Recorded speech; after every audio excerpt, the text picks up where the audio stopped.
নমস্কার, ডিজিটাল খবরিলালে সবাইকে স্বাগত। লোকসভা নির্বাচনের আগে কৃষ্ণনগরে একেবারে মেগা শো প্রধানমন্ত্রী নরেন্দ্র দামোদর দাস মোদীর।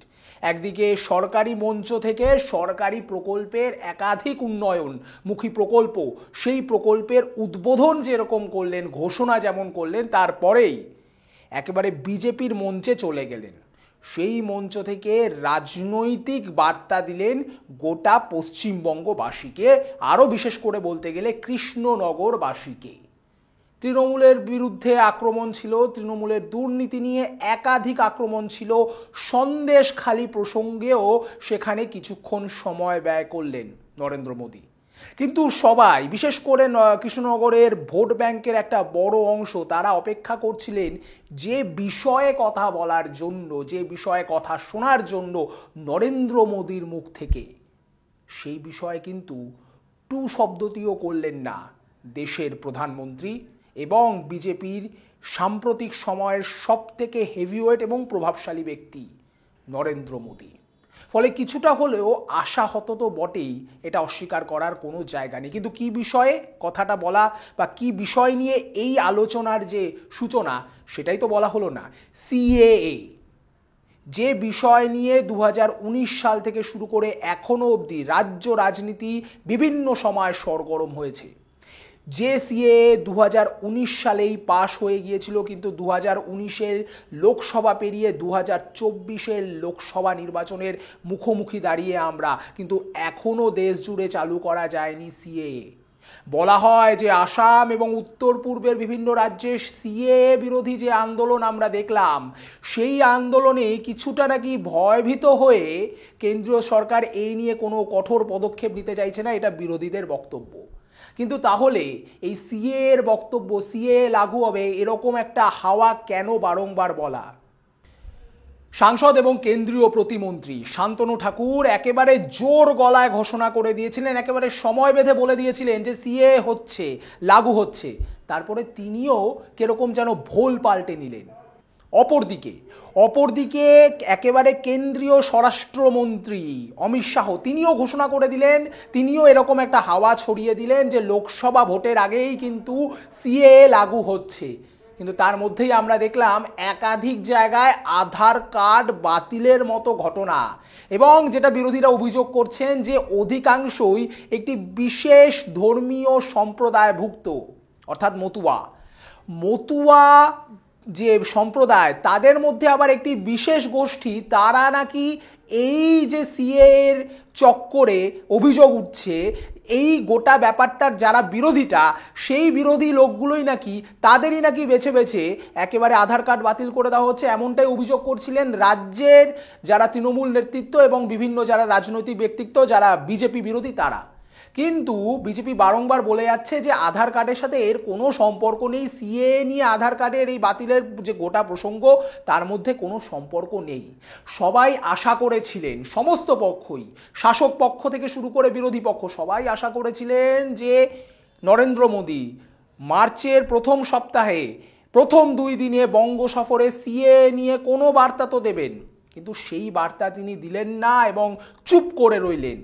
তাতে কিন্তু বঙ্গে রাজনৈতিক জটিলতা বাড়ল বই, কমলো না। কারণ এরপর সিএএ এর ভবিষ্যৎটা কি হতে চলেছে, অন্তত এই লোকসভা নির্বাচনের আগে সিএএ আদৌ লাগু হবে কি না, সেটাই এখন প্রশ্ন।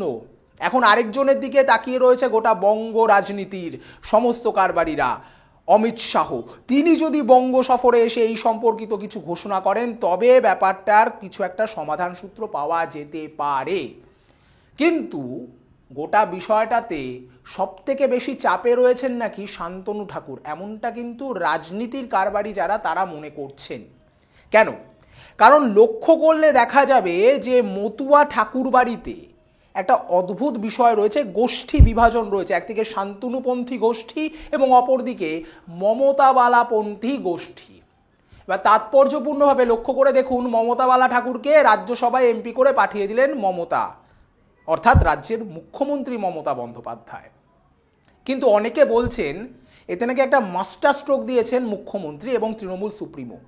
এর ফলে কি হলো, এর ফলে অনেকেই মনে করছেন যে এরপর আর ওই কেন্দ্রে, বিশেষ করে মতুয়াপন্থী যারা রয়েছেন, মতুয়া ভাবাবেগ যারা বিশ্বাস করেন মতুয়া ধর্মতে, তাদের মধ্যে আর কোনো গোষ্ঠীদ্বন্দ্বের সুযোগই রাখলেন না, ভোট ব্যাংককে এককাট্টা করার একটা সুযোগ করে দিচ্ছেন মমতা।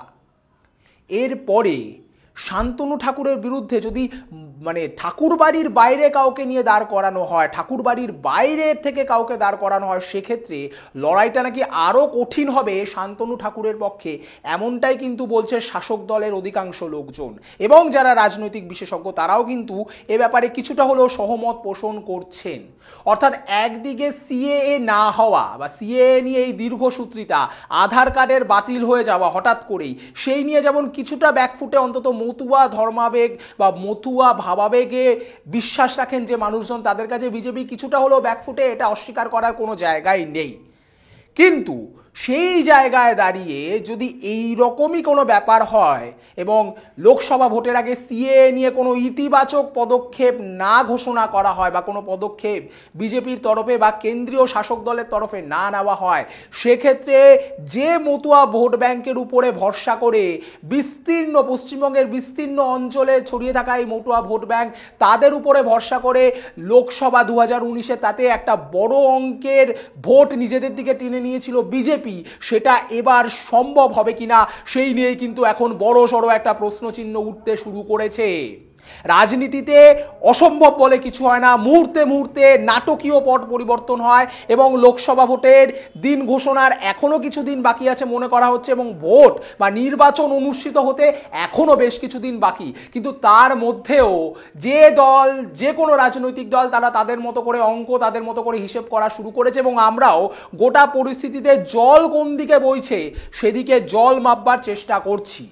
এবং সেই জায়গায় দাঁড়িয়ে থেকে এই মুহূর্তের যা পরিস্থিতি, প্রধানমন্ত্রী নরেন্দ্র মোদীর এই প্রথম দুদিনের সফর মার্চের, তারপরে কিন্তু সিএ নিয়ে এবং মতুয়া ভোট নিয়ে বিজেপির দুশ্চিন্তা বাড়ল বই কমলো না, এমনটাও কিন্তু অনেকে বলছেন। বঙ্গ বিজেপির ক্ষেত্রে দুশ্চিন্তা বা কপালের ভাঁজ একটু কি বাড়ল, এই প্রশ্ন কিন্তু বিরোধী দল থেকে শুরু করে রাজনীতির কারবারি সবাই করছেন। এখন দেখা দরকার যে লোকসভা নির্বাচনের আগে সিএ নিয়ে বা মতুয়া ভোট ব্যাংকের যে একটা বড় অংশকে নিজেদের পকেট ভোট করে রেখেছিল বিজেপি, কৃষ্ণনগর একটা বড় অংশ সেখানে মতুয়া ভোট, সেখানেই সভা, কিন্তু সেই সভাতেও সিএ নিয়ে প্রধানমন্ত্রীর নিশ্চুপ থাকাটা কোথাও গিয়ে ইঙ্গিতপূর্ণ হয়ে দাঁড়াচ্ছে, এমনটাও কিন্তু মনে করছেন অনেকে। সেই জায়গায় দাঁড়িয়ে কি হবে এই ভোট ব্যাংকের, কি হবে 2024-এর লোকসভা নির্বাচনের প্রভাবের ফলাফল, সেই দিকে আমাদের কড়া নজর থাকবে। আর আপনাদের নজর থাকুক ডিজিটাল খবরিলালের পর্দায়, কারণ ডিজিটাল খবরিলাল মানেই খবর আপনাদের, নজর আমাদের। ডিজিটাল খবরিলাল, খবর আপনাদের, নজর আমাদের।